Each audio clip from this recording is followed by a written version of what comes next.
İslamda kişi ve kadın bərabərliyi anlayışı varmı? Bismillah, elhamdülillah, ve salatu ve selamu ala nebiyyina Muhammedin ve ala alihi ve sahbihi ecma'in. Əmmə ba'd. Dinimiz İslamda bütün insanların hüquqları qorunmuş, hər birinin hüquqlarına ayrıca yer verilmişdir. Məsələn, ər haqqı, zövcə haqqı, valideyn haqları, uşaq haqları və s. Bunların içərisində qadın haqları da vardır ki, İslam dini onların haqlarına xüsusi yer vermiş, bu məsələdə ədalətli mövqe tutmuşdur.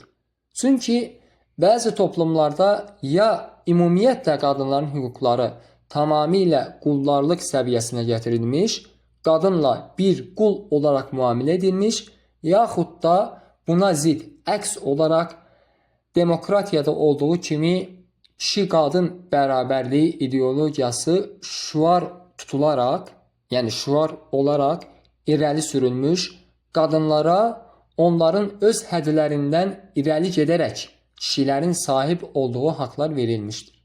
Lakin həqiqətdə isə İslam dini bu şeylərin ortasında mütədil mövqədədir ki, dinimiz qadınların hüquqlarına kişi hüquqları ilə eyni səviyyədə, eyni dərəcədə deyil, ədalət prinsibi ilə yanaşır.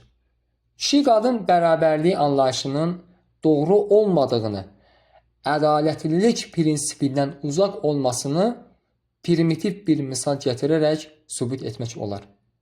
Bu primitiv misallardan da biri, fərz edin ki, iki kişi pəncərədən meydana baxmaq istəyirlər.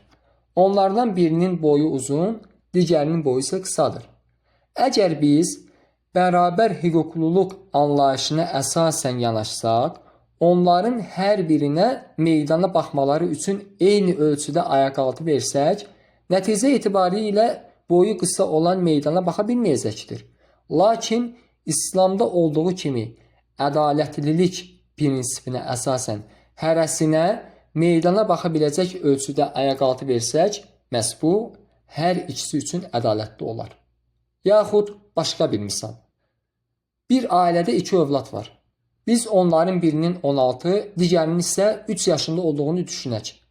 Əgər ata onlara bərabərlik prinsipi üzrə gündəlik eyni xərclik, yəni 3 yaşındakı uşağın ehtiyacı olan xərcliyi 16 yaşlı övladına versə, bu təbii ki artıq böyük övlada zülm olar.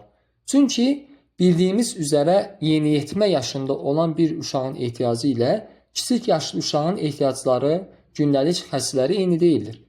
Lakin ədalətli olan hər bir uşağa onların özlərinə aid ehtiyacı səviyyəsində xərcliyin verilməsidir ki, məhz dinimiz İslam da bütün məsələlərə bu mövqedən yanaşır.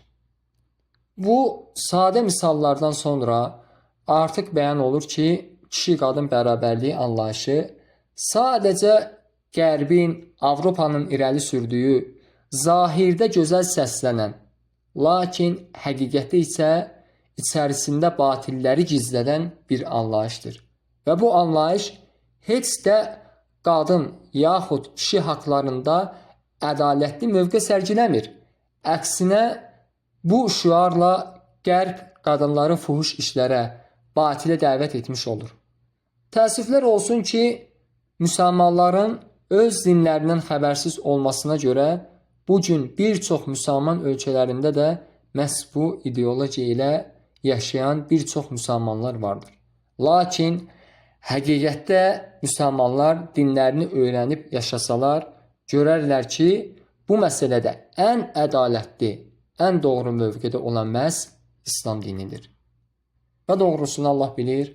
Və sallallahu alə nəbiyyinə Muhammed.